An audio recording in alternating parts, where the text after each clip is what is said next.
Aleluia, Jesus. Glória a Deus. Pai do Senhor para a igreja. Vamos ficar de pé em nome de Jesus. Vamos orar ao Senhor. Querido Deus, eterno Pai, em nome de Jesus, estamos em Tua presença nesta noite, Senhor. Estamos aqui para Te louvar, Te bendizer e Te exaltar, ó Deus. Muito obrigado por esta oportunidade que o Senhor nos concede, ó Deus, de estarmos aqui aprendendo com o Senhor, ó Deus. Pai Santo, Pai bendito, abençoe os Teus servos que estão presentes, que saiam daqui edificados, alicerçados na Tua palavra, ó Deus.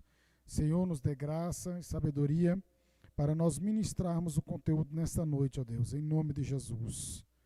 Graças a Deus. Abra sua Bíblia em Efésios capítulo 5.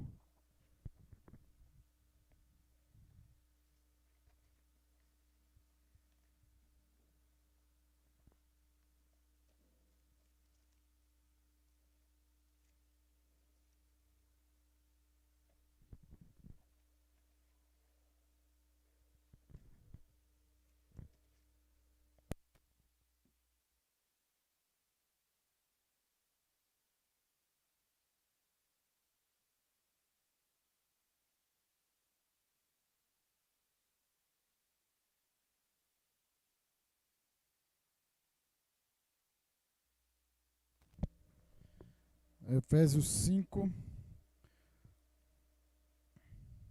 Perdão, irmãos, é Gálatas. Gálatas 5. Versículo 16. Glória a Deus. Aí quem puder compartilhar o link aí no grupo da igreja e nos status, que meu celular tá só no cabo aqui. Deixa eu abrir outra versão.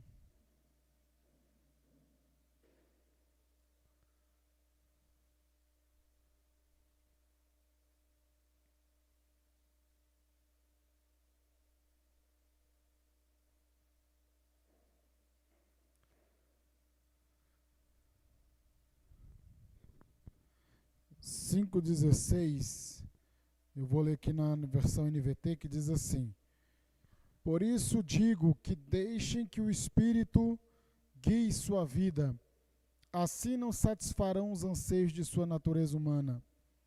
A natureza humana deseja fazer exatamente o oposto do que o Espírito quer, e o Espírito nos impele na direção contrária àquela desejada pela natureza humana. Essas duas forças se confrontam o tempo todo, de modo que vocês não têm liberdade de pôr em prática o que intentam fazer. Quando, porém, são guiados pelo Espírito, não estão debaixo da lei. Quando seguem os desejos da natureza humana, os resultados são extremamente claros: imoralidade sexual, impureza, sensualidade, idolatria, feitiçaria, hostilidade, discórdias, ciúmes, acessos de raiva, ambições egoístas, dissensões, divisões, inveja, bebedeiras, festanças desregradas e outros pecados semelhantes. Repito o que disse antes: quem pratica essas coisas não herdará o reino de Deus. Mas o Espírito produz este fruto: amor, alegria, paz, paciência, amabilidade, bondade, fidelidade, mansidão e domínio próprio. Não há lei contra essas coisas. Aqueles que pertencem a Cristo Jesus crucificaram as paixões e os desejos de sua natureza humana. Uma vez que vivemos pelo Espírito, sigamos a direção do Espírito em todas as áreas de nossa vida. Não nos tornemos orgulhosos, provocando invejas uns aos outros. Graças a Deus. Então esse é o versículo aqui, Gálatas capítulo 5, do 16 a seguir. Então a gente observa que o apóstolo Paulo, ele vai tratar esse assunto com a igreja da Galácia. E essa igreja da Galácia deu algum problema para Paulo, porque havia os judaizantes ali naquele lugar, e a gente já falou muito sobre os judaizantes, e pessoas que estavam distorcendo o evangelho, distorcendo a palavra de Deus, e Paulo teve que lidar muito com esse texto. E aqui ele entra numa parte específica em que ele vai tratar das obras da carne e o fruto do Espírito. A gente tem que observar bem que muitas pessoas falam em frutos do Espírito, mas não são frutos, e sim fruto no singular. Carne são obras, no plural, são várias, mas o fruto é um que tem várias nuances, várias características. Então, a gente tem que fazer essa diferenciação aqui na palavra de Deus. E ele diz assim que ande no Espírito e jamais satisfaçam a concupiscência da carne. Porque a carne, ela milita, ela luta contra o Espírito, e o Espírito contra a carne. Porque são opostos entre si, para que não façais o que, porventura, seja do vosso querer. Então, uma luta contra a outra.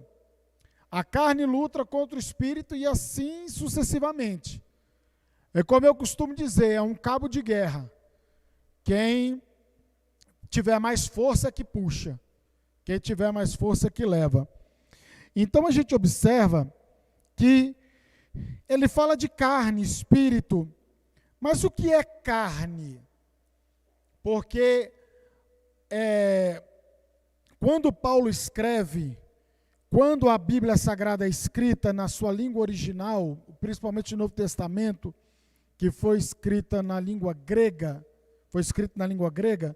eles usam duas palavras, que é soma e sarx. Soma é o quê? É o seu corpo físico. E sarx é a sua natureza carnal, pecaminosa. E como que a gente entende isso? Como que a gente diferencia isso? É lendo todo o texto para entender o contexto. Porque se você ler no português, você vai ver carne. Mas se você ler no grego, você vai ver soma e sarx. No grego você vê diferenciação, mas no português você não vê diferenciação. E aí o entendimento você tem quando você lê o contexto, o texto inteiro. E aí, vocês já ouviram falar, né, da doença psicossomática? O que é isso? Doenças que acontecem na psique, na alma da pessoa, na mente da pessoa, e que reflete no corpo, na soma, né? A psicossomática.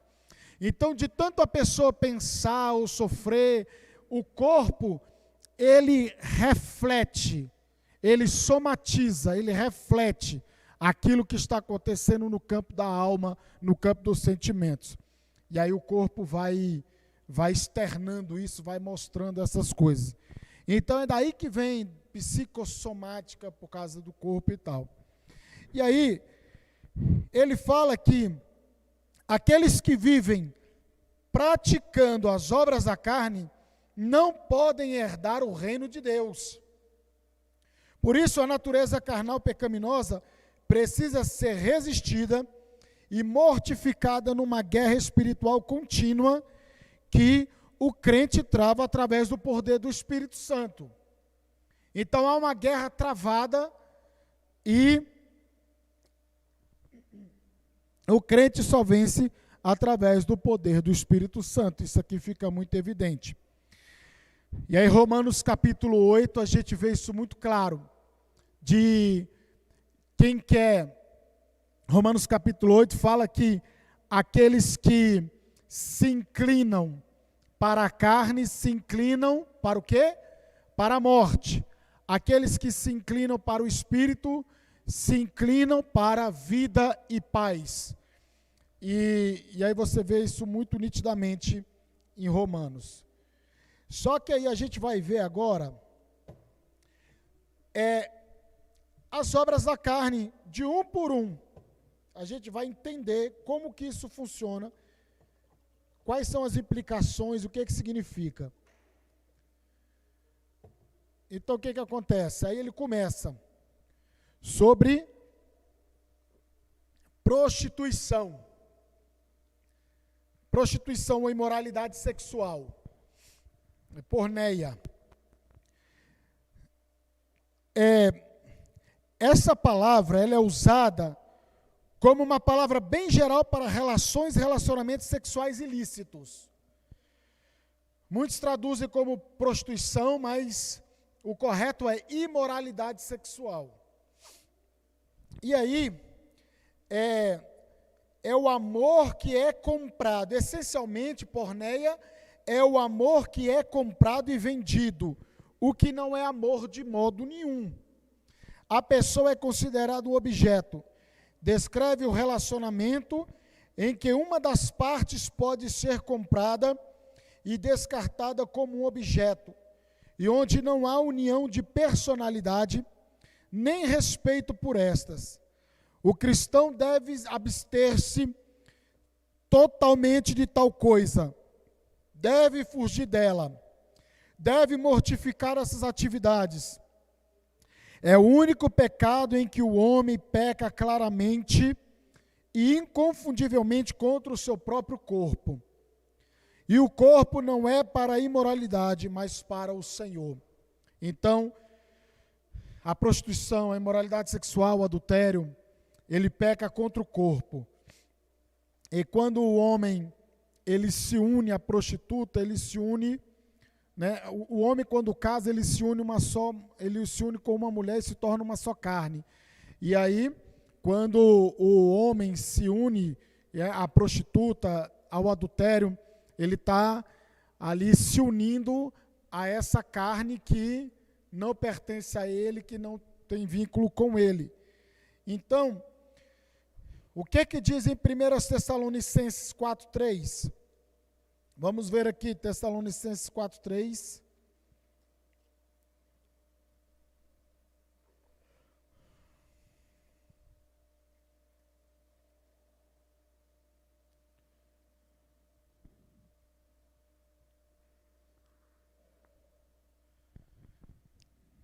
Primeiro Tessalonicenses 4:3 diz assim: pois esta é a vontade de Deus, a vossa santificação, que vos abstenhais da prostituição, que cada um de vós saiba possuir o próprio corpo em santificação e honra, não com desejo de lascívia como os gentios que não conhecem a Deus. E Colossenses 3:5 diz assim: fazei, pois, morrer a vossa natureza terrena, prostituição, impureza, paixão lasciva, desejo maligno, avareza, que é idolatria. Então o apóstolo Paulo, ele é muito claro a esse respeito. Então vamos lá, impureza, segunda obra da carne. Deixa eu voltar aqui para Gálatas.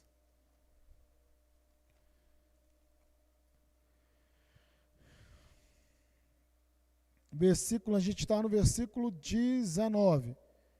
Prostituição e impureza. Ela vem de uma palavra que pode ser traduzida como falta de pureza nas intenções ou pensamentos impuros. Também são pecados sexuais, atos pecaminosos e vícios, inclusive maus pensamentos e desejos do coração. Portanto, nessa palavra, né, impureza, tem 3 ideias. Qualidade daquilo que é maculado, que é sujo. Há um tipo de mente que é poluída em si mesma e polui tudo quanto passa por ela. Segunda ideia, há uma certa qualidade repulsiva. Desperta o nojo e ojeriza em qualquer pessoa decente que olha para ela. traz um arrepio de nojo às mentes daqueles que a escutam e que têm contato com ela. Terceira ideia, nesta palavra permanece a ideia daquilo que separa o homem de Deus. O pecador que se gloria na sua impureza erigiu uma barreira entre si e Deus. Então, a gente viu aqui em Colossenses 3:5, Efésios 5:3 diz também uma palavra que, mas a impudicícia e toda sorte de impurezas ou cobiça nem sequer nomeie entre vós como convém a santos. Então, a impureza, ela é algo que realmente desagrada ao Senhor, e ela tem falta de pureza nos pensamentos, nas intenções, e também são pecados sexuais, atos pecaminosos e vícios, impureza de um modo geral.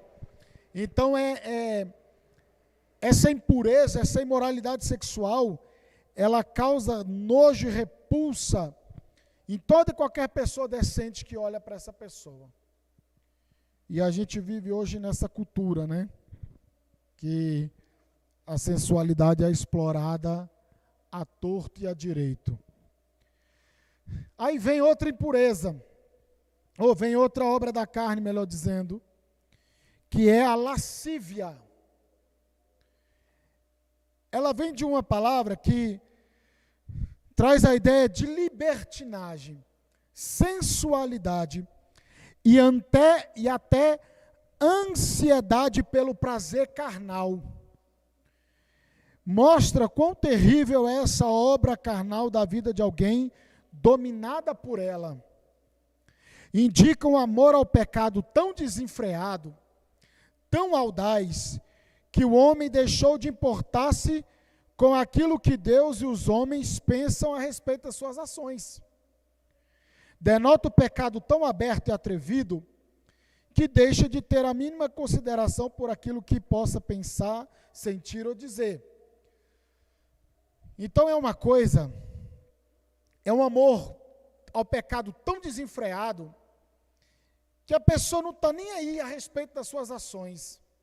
Não importa o que os outros vão pensar, e eu amo prazer, eu quero prazer, não importa como vai ser alcançado. Você vê hoje aí, por exemplo, está um debate, né, se vai ter carnaval ou se não vai ter, e aí você vê o espírito da lascívia, essa obra carnal e maligna, atuando, principalmente nesse período de carnaval, em que a pessoa perde o pudor, faz as coisas no meio da rua, não estão nem aí para nada. Então, eles estão aí para isso mesmo, né? Já o foco já é carnaval, é isso. Vamos satisfazer os desejos carnais, vamos praticar as obras carnais. Então, 2 Coríntios 12:21, tem uma referência aqui.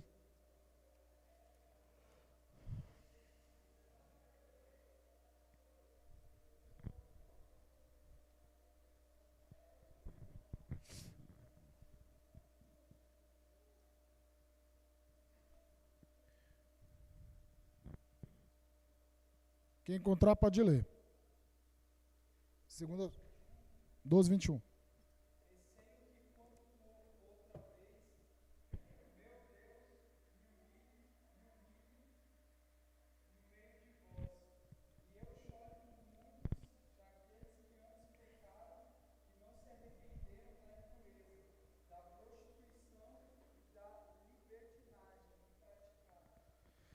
Então vocês vejam só, né, que Paulo, ele se preocupava muito com essa questão, né, e a igreja de Corinto deu muito trabalho para ele nessa questão da área dos pecados sexuais. Aí a gente vem agora, outra obra da carne que Paulo vai elencando aqui, versículo 20, idolatria. Idolatria a gente consegue discernir com mais facilidade a esse respeito, né? Mas significa adoração de espíritos, pessoas ou ídolos, e também a confiança numa pessoa, instituição ou objeto como se tivesse autoridade igual ou maior que Deus e sua palavra. Tudo aquilo que tem, olha só, tudo aquilo que tem autoridade igual ou maior que Deus e sua palavra é idolatria. Tudo isso é idolatria. Muitas pessoas acham que a idolatria é só a pessoa se curvar diante de uma estátua, de uma imagem de escultura, ou um jogador de futebol, ou um cantor, alguém assim, não. A idolatria ela é muito mais ampla, ela é muito mais abrangente, esse conceito de idolatria. E olha só, até o amor ao dinheiro, que a gente leu já Colossenses 3,5, é uma idolatria, a avareza. A pessoa ama o dinheiro, ela é idólatra. É interessante e relevante o fato de que a idolatria é alistada imediatamente depois do grupo de palavras que descrevem os pecados sexuais. No mundo antigo, a idolatria e a imoralidade sexual estavam extremamente ligadas. Por que estavam ligadas a idolatria e a imoralidade sexual? Porque os cultos pagãos, os cultos de antigamente, dessas religiões de mistério, sempre envolviam a imoralidade sexual.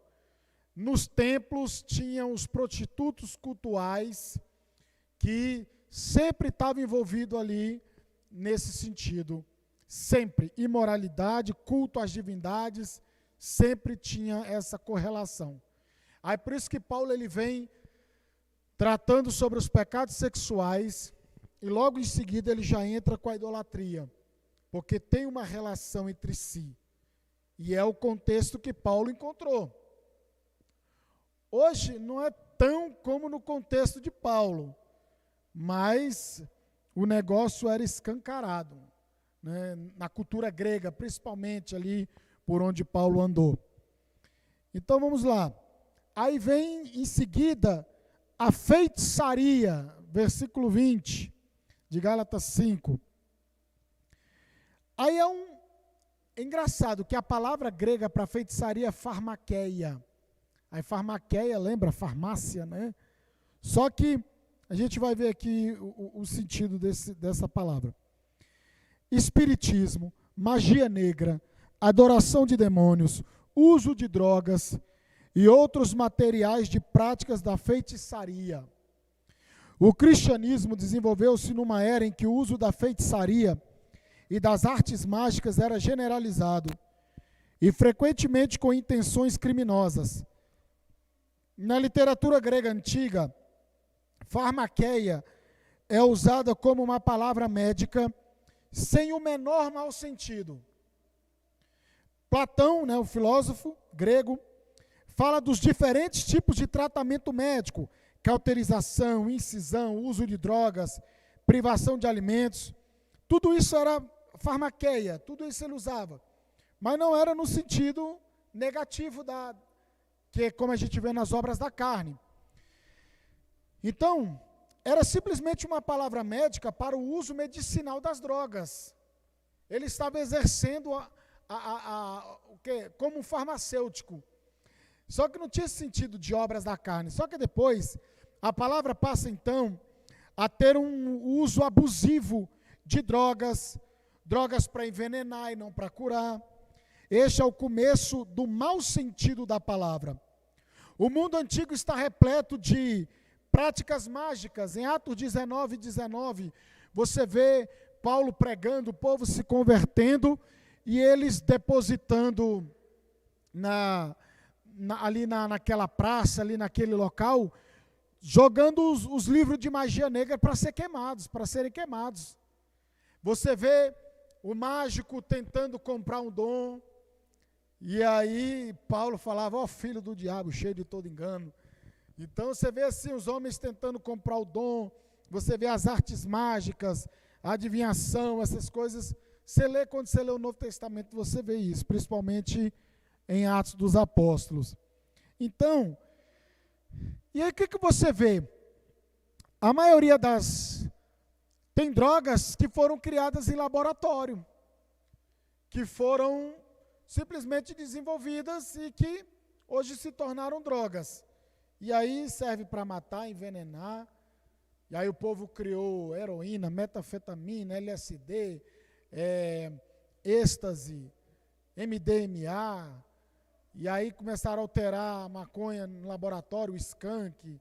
E começaram a fazer um monte de coisa. Tudo foram alterando, usando a inteligência, usando a capacidade intelectual para o lado maligno, né, para o lado da obra da carne. Então, aí a feitiçaria, ela começou a pegar esse ramo dessas práticas, né, de magia negra, de espiritismo e por aí vai. E aí a gente vê que a palavra condena veementemente essas questões de espiritismo, magia negra. E aqui Paulo diz que as feitiçarias é uma obra da carne. Você vê que o povo faz um feitiço sempre para poder prejudicar o outro. É para arrebentar o outro. Então, não, esse é um feitiçozinho para eu, é uma simpatia, um feitiçozinho para eu ganhar alguma coisa, crescer, fazer alguma coisa. Não, sempre envolve prejudicar alguém, sempre envolve essas coisas. E a Bíblia condena o espiritismo, condena essas feitiçarias, essas coisas todas. E aí ele fala sobre inimizades. Ainda estamos no versículo 20 de Gálatas 5. Inimizades. Intenções e ações fortemente hostis. Antipatia, inimizade extrema. A pessoa não tem um pingo de interesse em ser simpática, em ser amiga, mas ela quer inimizade, ela quer ver a coisa, o circo pegar fogo, ela quer contenda, ela quer tacar lenha na fogueira, sabe? Então, quando alguém chegar perto de você com um negócio desse, querer colocar inimizade, aí vai vir inimizade, porfia, está tudo meio que relacionado. Você cai fora. Caia fora na hora. Ah, fulano, você não sei o quê, não sei o quê, não sei o quê. Aí você começa, ao invés de você falar assim, é mesmo, ô irmão, vamos orar, vamos ver. Não é que é mesmo? E que não sei o quê, e ppp. Aí daqui a pouco tá os dois pegando fogo, não é fogo do espírito, não, é fogo da carne mesmo. Fogo maligno, fogo estranho. Então, aí acaba gerando uma inimizade, uma bagunça terrível. E essa inimizade é totalmente o contrário, é o contrário exato do amor ágape, que tem relação com Deus, que é o amor de Deus com o homem, com o ser humano. É o amor que fez com que ele amasse de tal forma que desse o seu único filho para morrer pelo ser humano na cruz do Calvário. Então, é tão forte que é o oposto ao amor ágape de Deus. Essa palavra inimizade que Paulo usa aqui no grego. Então, é a atitude mental que nunca permitirá sentir amargura para com homem algum, que é o amor ágape, né? A pessoa não vai sentir amargura para com homem algum, e que nunca buscará outra coisa senão o sumo bem do outro. O amor ágape, a gente viu isso muito claramente na carta de Paulo aos Filipenses, que Paulo sempre considerava o outro em detrimento de si mesmo. Então, o que acontece? Inimizade é a atitude da mente e do coração que coloca barreiras e que tira a espada. Ou seja, a pessoa, olha só o sentido da palavra. Por isso que é bom a gente estudar e vir nos cultos de ensino. Porque a gente lê assim, inimizade. Inimizade é não ser amigo. É ter rixa, tal. Mas quando você vai lá na raiz da palavra, na raiz da coisa, Você vê que é uma atitude de mente e coração, uma coisa pensada. É como se você estivesse tirando a espada. E aí, enquanto que o amor ágape ele alarga o círculo, estende a mão da amizade e que abre os braços de amor. A primeira é uma obra da carne, o ágape é um fruto do Espírito. Então o amor ágape, ele abre o círculo, ele quer abranger todos, ele quer que todos estejam juntos, reunidos, que sejam amigos, que amem uns aos outros, enquanto que a pessoa que vive na prática da inimizade é uma pessoa que está constantemente com a mão na espada para ferir e matar o outro. Então é uma coisa muito séria. Aí Paulo continua ainda no versículo 20. Você vê que em poucos versículos ele fala de tantas coisas. Outra coisa. Porfias. Deixa eu ver aqui.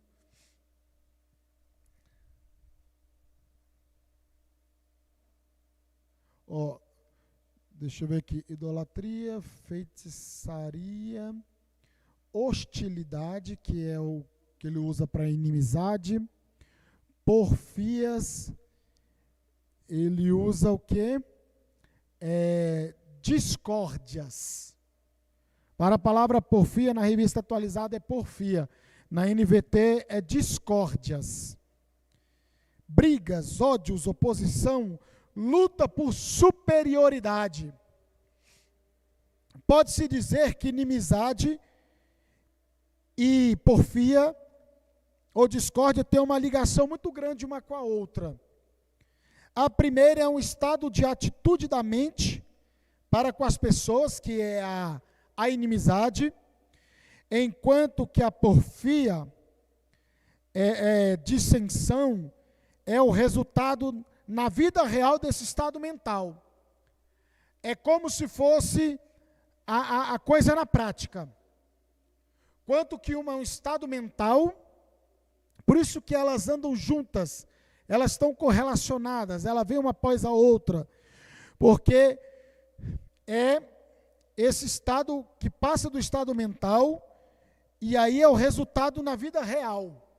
É o que de fato, é o ato consumado daquela inimizade, daquela porfia, daquela discórdia.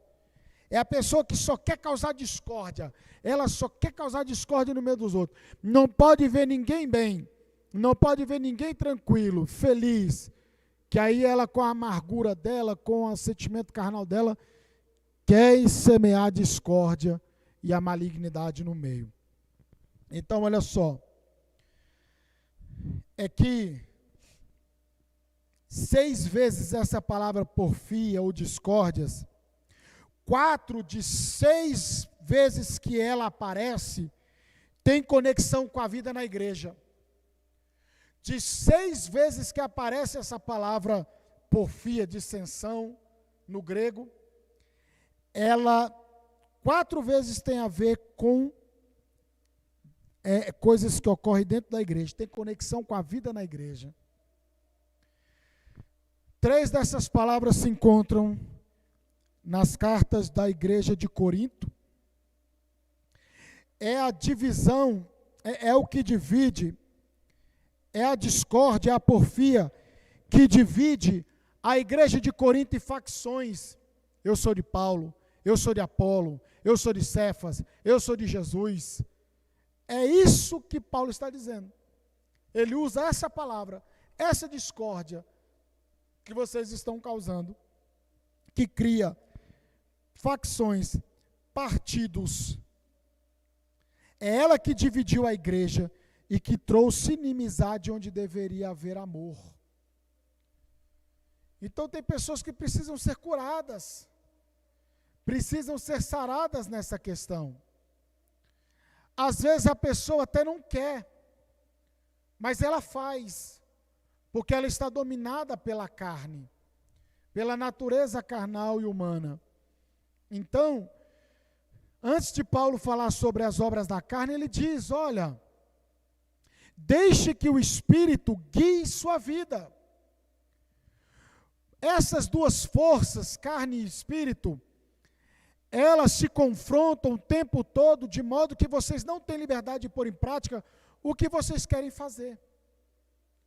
É Gálatas 5, 16 e 17. Então, isso, às vezes a pessoa nem quer, mas não deixa ser curada. Não deixa Deus curar.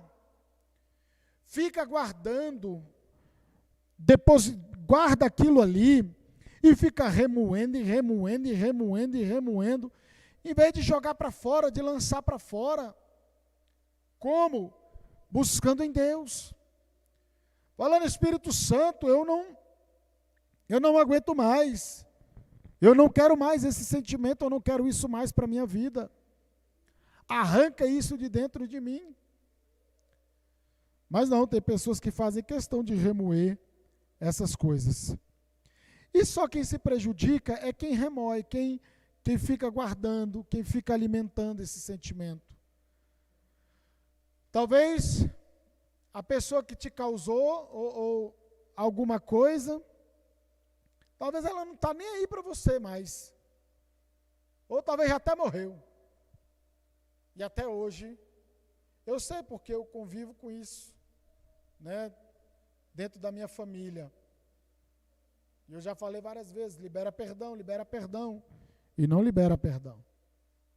E aí fica remoendo numa coisa que já nem vai mais. Então, olha só, essa porfia, essa briga, esse ódio, essa oposição, é que divide a igreja. Não tem esse sentimento de dividir a igreja, de querer causar tumulto, de querer causar burburinho, de querer causar coisas, não. Não tem esse sentimento. Prejudica o reino dos céus, prejudica o corpo de Cristo e prejudica principalmente quem pratica.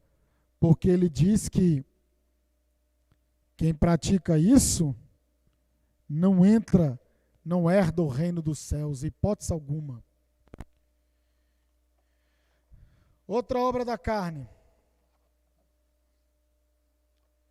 Ciúmes, emulações, invejas. Tem o mesmo significado. Emulações, ciúmes, invejas e por aí vai. E o engraçado é que a palavra grega para ciúmes é zelos. É zelo. É um ressentimento. O que é ciúme? Na obra carnal. É um ressentimento e inveja amarga do sucesso dos outros. Tem pessoas que não pode ver ou ouvir seu irmão contar uma bênção que logo já se ataca, logo já se atribula. Eu vivi isso muito na pele. No dia que eu fui ordenado pastor, isso aqui aconteceu. Eu fui ordenado pastor e eu fui selecionado, eu fui escolhido ali na hora para ser membro da mesa diretora, na parte, era para compor a comissão de comunicação e informação da Convenção de Ministros do Estado do Tocantins, a Coimadetins, lá em Palmas. E eu estava batendo foto, aí estava eu, um pastor, que nós trouxemos ele de uma cidade, demos todo o apoio e suporte para ele, e estava a nossa pastora. E eu estava lá na frente, batendo foto, para os irmãos que estavam sendo empossados nas comissões. E, de repente, a comissão de comunicação e informação, que era responsável pela parte de marketing e divulgação da convenção, ela era composta de 3 membros. E teve um que não compareceu. E, de repente, o tesoureiro, que é meu amigo, ele se levantou e cochichou no ouvido do secretário e falou: chama o João. O púlpito é alto, né? Aí ele falou: chama o João. Aí eu estava lá com a maquinazinha fotográfica dos irmãos lá, que estava sendo empossado. Aí ele falou assim: pastor João, você quer fazer parte da convenção e tal? Aí eu falei: quero. Falei: amém, irmão, está empossado em nome de Jesus.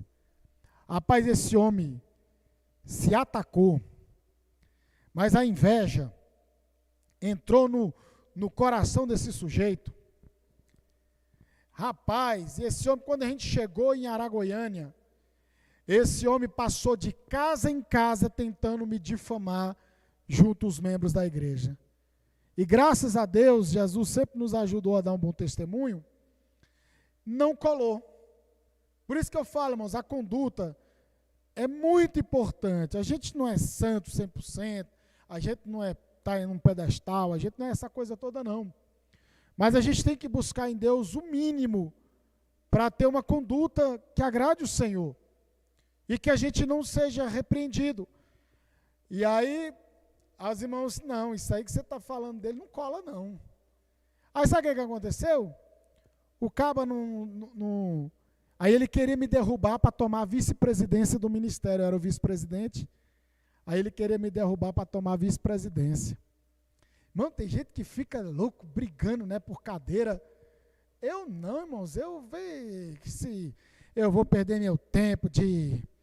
Não, eu quero a cadeira do fulano.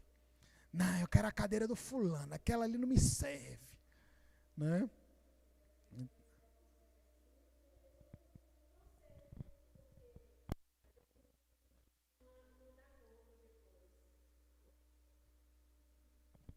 Sim, não prospera. Não prospera. É obra carnal, é imaturidade. Ô, irmão. Eu já ouvi muita coisa, viu? Já ouvi muita coisa, já vivenciei muita coisa.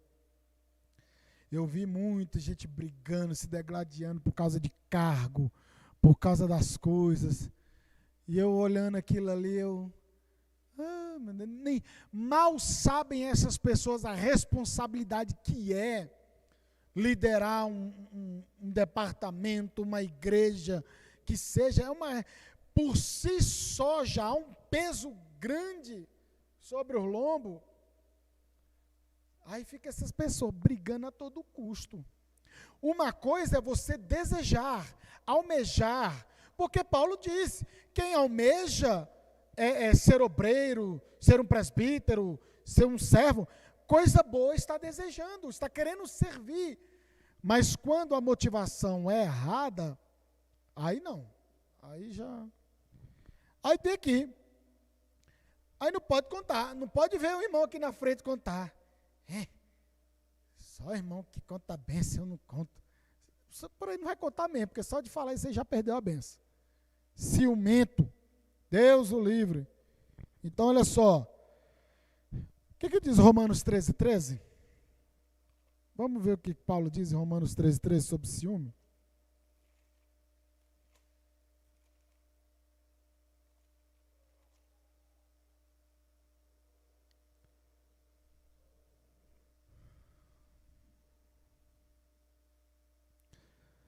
Andemos dignamente como em pleno dia, não em orgias e bebedices, não em impudicícias e dissoluções, não em contendas e ciúmes. Ciúmes é aquele sentimento desenfreado, é aquele sentimento doentio, de que a pessoa olhou para o lado, você está olhando para fulano? É que não sei o quê. Aí, quer possuir a pessoa. Aí sufoca a pessoa. Aí parece que você não confia na pessoa. Aqui o problema é quando descamba para uma doença. Porque você tem um zelo, uma preocupação, um respeito, é plausível.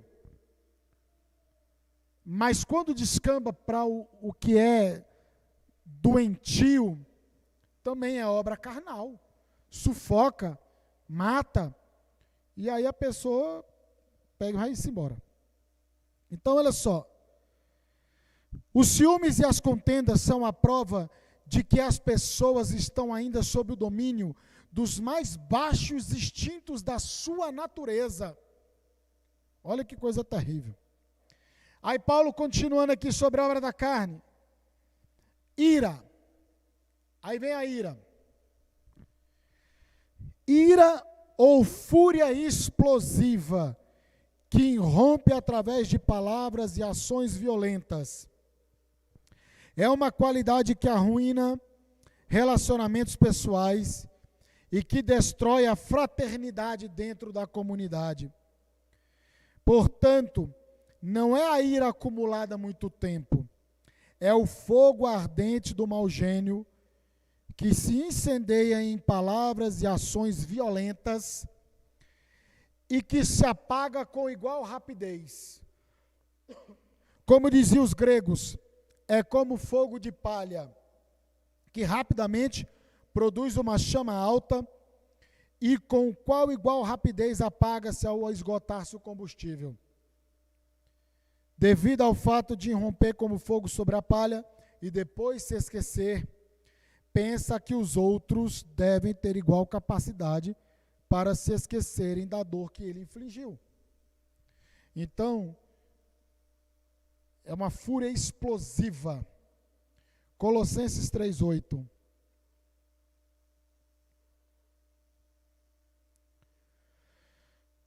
Colossenses 3:8. Quem pode ler?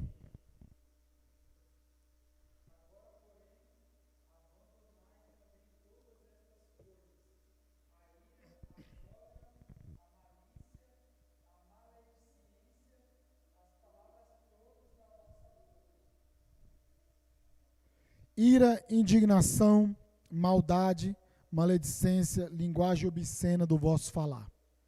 Então, Paulo também diz em Efésios, irai-vos e não pequeis, e não se ponha o sol sobre a vossa ira. Aqui a obra carnal de ira é aquela fúria explosiva, é aquele momento de fúria.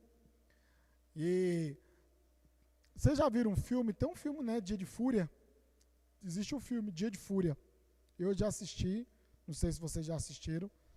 O camarada, ele dá uma pane nele, que ele tem um dia de fúria e ele arrebenta com tudo. E a gente vê muito hoje a nossa sociedade vivendo esses dias de fúria. Hoje o povo está cada vez mais intolerante, cada vez mais sem paciência. Então, olha só. Aí vem, continuando ainda as obras da carne. Aí agora vem as discórdias, pelejas, discórdias, rixas, ambição egoísta e a cobiça pelo poder. A pessoa tem sede do poder. Não importa como eu vou fazer para alcançar o poder. O importante é que eu consiga. Se eu precisar passar por cima, não importa. E eu assisti recentemente aquele seriado do Netflix, El Chapo, que fala de um dos maiores traficantes depois do Pablo Escobar. E aí mostra a figura de um rapaz que é da política, que ele faz tudo o que é possível para poder chegar lá. Eu quero ser presidente. E ele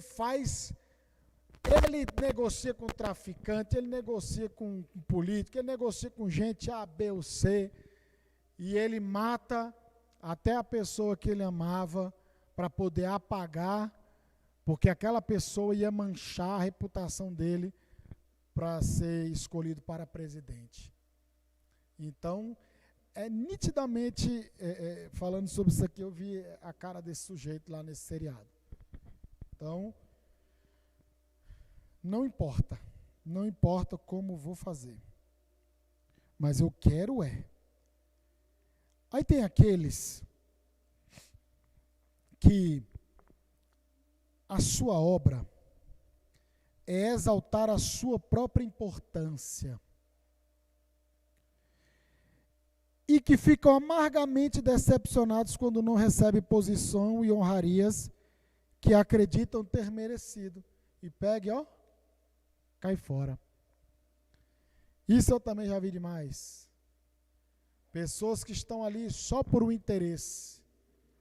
O voluntariado dele não é voluntariado.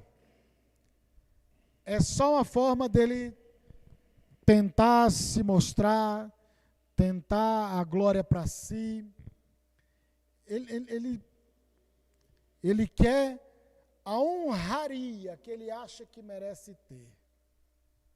E aí quando ele não tem, quando ele não recebe, aí é revelado. Igual aquelas pessoas que estão fazendo na igreja, aí, poxa, o fulano nem me indicou para pastor, nem me indicou para presbítero, então eu vou me embora. Há questões, realmente, de pessoas que não são devidamente valorizadas. Mas isso não deve ser motivo de sair.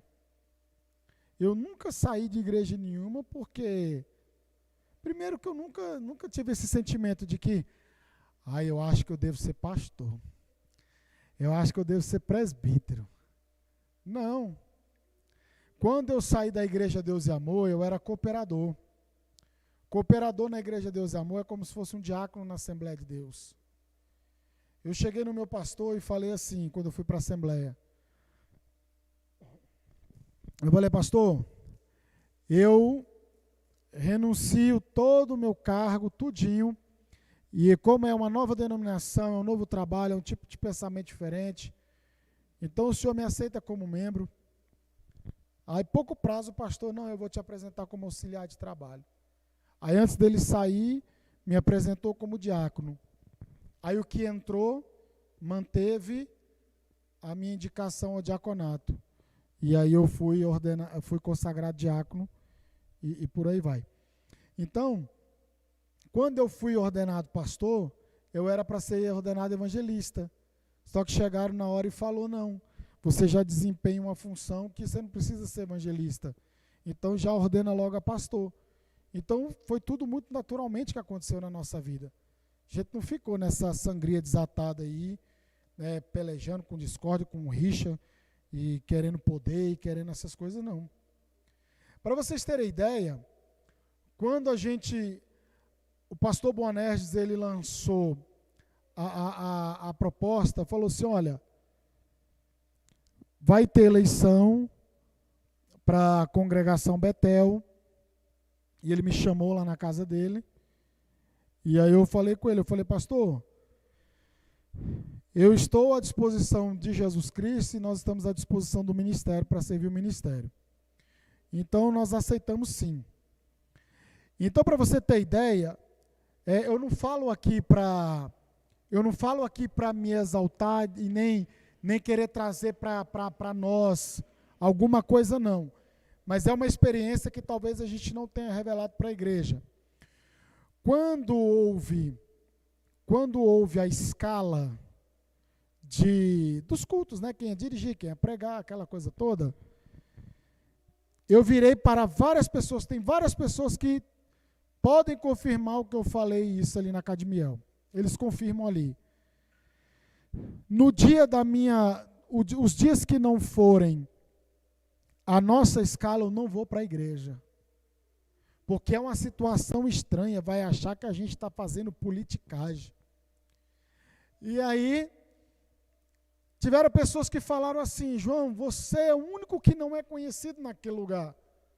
Os outros todos conhecem, eles precisam te conhecer. Então, vá para lá, vá participar. E aí, nós começamos a participar com os irmãos.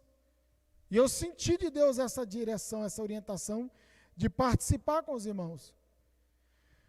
E a gente ficava muito preocupado de que os irmãos acharem que a gente estava fazendo performance na hora das pregações, dos estudos.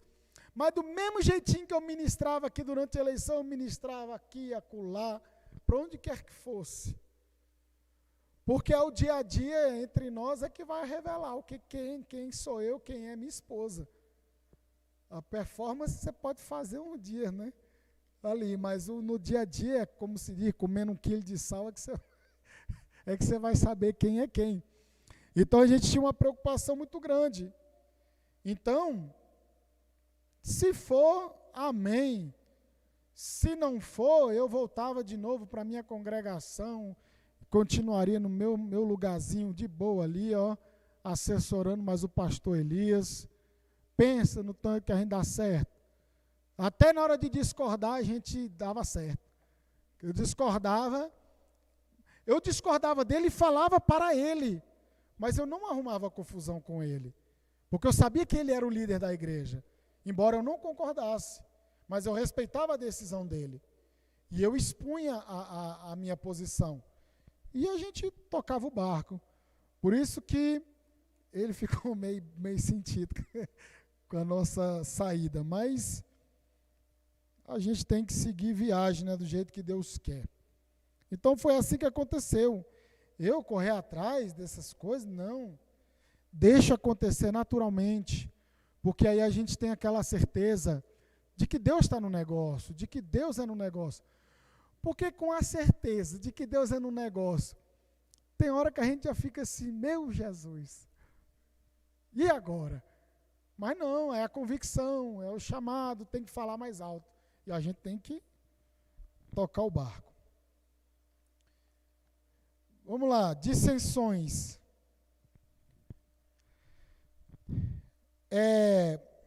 Introduzir ensinos que causam rachas, né? Cismas. Cismas é rachadura. Introduzir ensinos que causam rixas na congregação. Cismas, rachaduras. Sem qualquer amparo, respaldo na palavra de Deus. A palavra, isso tem demais, irmão. Principalmente com pregador itinerante. Pastor está ensinando, doutrinando a igreja na palavra, se esmerando, estudando ali, se esforçando. Aí de repente vem um cabo aqui, com um sapato de 3 cores, uma calcinha colada. Ô irmão, quando eu vejo isso, Deus me perdoe.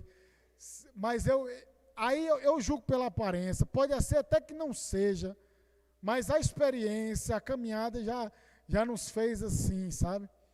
Quando eu vejo esses camaradas com essas calças apertadinhas, com esse sapato de 5 cores reluzente, ô irmão, a orelha já fica em pé, já fica ali, o que vai sair dali? E a maioria das vezes se confirma. Ontem mesmo eu estava falando com um pastor em Goiânia sobre isso, que ele tem pavor também de pregador itinerante, não generalizando, porque está sendo gravado, né? Não generalizando, porque tem pessoas que pregam a palavra de Deus, são muito sérias. Aí esse camarada, ele falando assim, você conheceu fulano de tal lá em Goiânia? Eu falei, não lembro dele não. Rapaz, ele foi na loja de uma mulher, que nem crente era, e aí ele pegou uma peça de roupa, saiu pegando uma peça de cada roupa e falou assim, a senhora me dá essas peças de roupa aqui que eu vou orar no monte, vou consagrar, vou apresentar a Deus. Sabe o que o cara fez? Roubou a roupa da mulher, a mulher nem crente. A mulher se escandalizou com a igreja desse pastor amigo nosso. Olha só. Pregador itinerante. E aí foi, né? Heresias também, né? Heresias são ensinos errados que contrariam a palavra de Deus, que destrói a união da igreja. A pessoa fica ensinando coisas erradas. O pastor ali está tentando ensinar o certo, aí a pessoa está no ouvido dos outros, assim, ó, cochichando, buchichando, tentando fermentar, tentando ensinar o que é contrário àquilo que o pastor está ensinando. É obra da carne, não entra no reino dos céus, se viver nessa prática. Invejas, né, discórdias, dissensões, que é invejas, antipatia ressentida contra outra pessoa que possui algo que não temos e queremos. E as pessoas invejosas, elas não querem passar pelo processo, só quer o bom, né? O bom da história. Só quer o que é o bacana. Mas pagar o preço ali, sofrer, não quer não. Só quer os louros para si, né? Vamos lá. Aí tem o homicídio, né? Que é matar o próximo por perversidade. E não é só matar com uma arma de fogo, com uma arma branca, não. É você matar com as palavras, com as suas atitudes. É assim também. Você ser homicida. E o apóstolo João, ele falava isso. Não sejam assassinos do seu irmão. Ele fala sobre isso. Bebedices. Aí, essa parte é muito polêmica, né? Essa aqui é uma apostila que eu elaborei sobre para discipulado. E aí a gente está baseando esse estudo nisso aí. E aí, a bebedice. Tem gente que fala assim, pode beber. O que Deus condena é embriaguez. O vinho que Jesus transformou era vinho mesmo. O judaísmo moderno, ele permite a bebida alcoólica, só não permite a embriaguez. Só que nós estamos lutando contra a obra da carne e lutando para viver em espírito, para herdar o reino dos céus. Então, por que eu vou andar numa linha tênue, numa corda bamba, em que pode descambar para o erro, pode descambar para o pecado? Para que eu vou fazer isso? Mas o vinho é bom para o coração. Beba suco de uva tinto integral, que tem as mesmas propriedades para o coração. E se você comprar uma garrafa de JP, você vai ver lá a associação dos cardiologistas, não sei o que lá das quantas. Eu comprei uma garrafa de suco de uva lá em Santa Catarina, de um produtor rural. Eu falei para ele, meu amigo, tu me vendeu foi vinho, porque esse negócio aqui não tem condição não.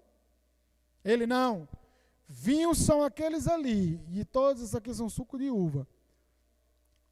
Tão forte, pensa num negócio gostoso, irmão. Eu devia ter trazido aquele litrão. Aí se visse na casa do pastor, ia falar, o pastor está tomando uma. É porque eles vendiam 5 litros, né? E o 2 litros. Então o que sucede? Pode beber. Esse suco de uva tinta integral. O apóstolo Paulo, ele fala em Romanos 14, ele fala o quê? Romanos 14. Novamente, me importar, eu preciso me importar com o outro do que comigo primeiro. Então ele diz, se aquilo vai escandalizar o meu irmão, fazer ele pecar, porque tem uns que acreditam que pode comer de tudo e outros não, então por causa disso, eu vou deixar de lado, eu vou me abster. Muitas vezes a gente eu não vou deixar de fazer coisa por causa de fulano, ele que se lasque. Tem muitos que agem dessa maneira. Então o que acontece? Provérbios 20, verso 1. Olha só.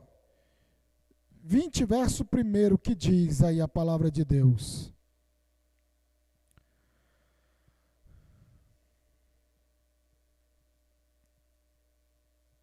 Quem encontrou pode ler.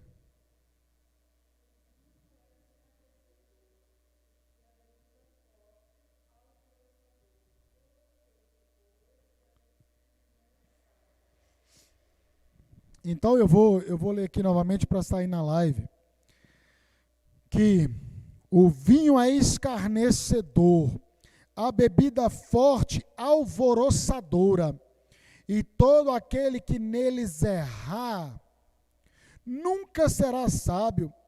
O profeta Isaías também afirma, mas também estes erram por causa do vinho, e com a bebida forte se desencaminham. até o sacerdote e o profeta erram por causa da bebida forte. São absorvidos pelo vinho, desencaminham-se por causa da bebida forte, andam errados na visão e tropeçam no juízo. Isaías 28, verso 7. Então, por que que eu vou ingerir uma coisa que pode mudar o meu pensamento, pode fazer eu perder o equilíbrio? Para que eu vou fazer isso? Aí agora, por exemplo, a igreja não é um lugar para pessoas serem curadas, serem restauradas, serem saradas? Aí eu vou chegar e vou ensinar. Aí vem uma pessoa que está lá lutando contra o alcoolismo. Aí eu vou ensinar, irmão, bebe um vinhozinho, pode beber um cálicezinho. Eu conheci um rapaz que falou, pastor, eu fui beber um cálice, quando eu vi, eu sequei uma garrafa de sangue de boi. Secou o galão todinho. Então, o evangelho é, renuncia, se abstém, não há necessidade disso, sabe? A Bíblia fala de vinho verdadeiro, fala. Timóteo, ele bebia vinho, mas vinho ali, aí tem alguns estudiosos que não era vinho modificado, não, mas os judeus faziam adição de água. Você vê isso no livro dos Macabeus, que relata a história dos judeus, que eles acrescentavam água para enfraquecer, porque não tinha água potável como a gente tem hoje. Então eles sofriam de problemas estomacais. E o suco de uva, o vinho ali, com a adição de água, era como um medicamento, era como um remédio, que a pessoa tomava e era curada ali desse seu mal. Então, a gente prega a abstenção total de toda e qualquer bebida forte e embriagante, porque não há necessidade disso, de hipótese alguma. Glutonarias, ou como eu li aqui na NVT, que é, cadê você? Festanças desregradas. É a bebedice, é a glutonaria. Festas com comida e bebida de modo extravagante e desenfreado, envolvendo drogas, sexo, orgias e coisas semelhantes. Glutonaria expressa um excesso sensual no prazer físico e sexual que é ofensivo a Deus e aos homens igualmente. É bem possível que a melhor tradução seja devassidão. Essas duas palavras, bebedice e orgias, descrevem o prazer que se tornou em devassidão. Então isso tem a ver com as bebedices, as festas, aquelas coisas exageradas envolvendo prostituições e imoralidades sexuais.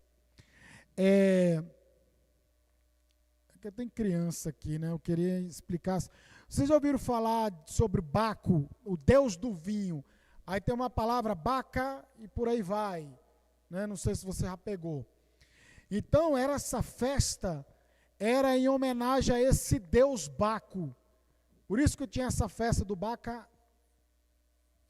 por aí vai. Por quê? Aí envolvia de tudo. Era aquela bagunça, era aquela embriaguez, era aquela comilança, era aquela bebedice, o povo comendo igual uns bichos, igual você assiste filme e seriados de vikings, de essas pessoas da Idade Média, assim, aquelas festas com bebedice, com comida, com aquelas coisas todas, prostituição, aquela bagaceira toda, perdão da expressão. Então, essa é a glutonaria que tem esse sentido, tem esse a ver. Então, para nós encerrarmos, ele diz: invejas, bebedices, glutonarias e coisas semelhantes a estas, a respeito das quais eu vos declaro, como já outrora vos preveni, que não herdarão o reino de Deus o que tais coisas praticam. Louvado seja o nome do Senhor. Amém? E numa outra oportunidade nós ministraremos sobre o fruto do Espírito, porque também é muito grande, então não tem como eu prosseguir avante aqui. Amém? Fique de pé em nome de Jesus. Que Deus abençoe sua vida em nome de Jesus. Amanhã nós temos círculo de oração. Quinta-feira nós temos o nosso culto.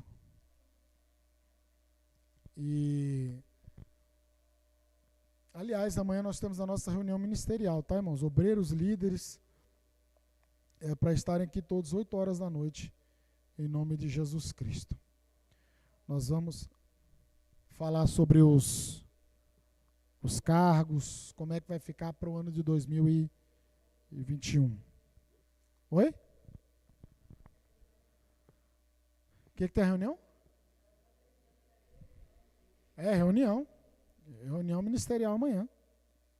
Para todo mundo estar presente. Glória a Deus. E vamos apresentar o irmão Mário, porque a situação dele é muito delicada, viu, irmãos? Ele precisa muito das nossas orações, do nosso clamor, porque eles estão... Não, ele está em casa, mas ele precisa fazer um exame que é muito caro. E deixa eu fechar aqui que o microfone ainda está captando.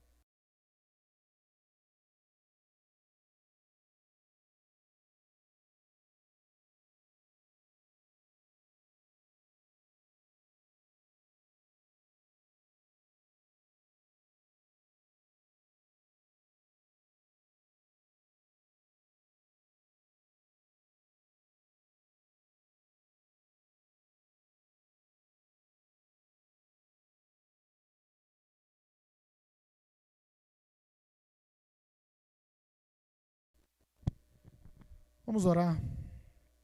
Senhor nosso Deus e Pai, em nome de Jesus, nós te louvamos e te agradecemos, ó Deus, por esta noite, por esta oportunidade de estarmos aqui aprendendo a Tua palavra, Senhor. Ó Deus Santo, Deus Eterno, continue fortalecendo os Teus servos, continue nos ajudando, Senhor, para que a gente possa apresentar o fruto do Espírito e não as obras da carne, Senhor, e não sermos praticantes dessas obras, ó Deus. Pai Santo, Pai Bendito, nesse momento nós queremos também apresentar o nosso irmão Mário. Ó Deus amado, visita teu servo agora com poder, ó Pai. O Senhor pode, meu Deus, e basta uma palavra tua, Senhor. Pai, toca com as tuas mãos potentes ali nos pulmões do teu filho, e que esses pulmões, em nome de Jesus, sejam limpos, sejam limpados em nome de Jesus Cristo, que não fique nenhuma sequela, em nada, meu Deus. Deus, dá vitória ao teu filho, Senhor. Dá vitória aos teus servos, ó Pai. Em nome de Jesus, sê conosco para a glória do teu santo nome. Em nome de Jesus. E graças a Deus. Estenda suas mãos. Que a graça de nosso Senhor Jesus Cristo, o amor de Deus nosso Pai, a comunhão e a consolação do Espírito Santo sejam com todos. Todos digam amém. Está encerrado em nome de Jesus.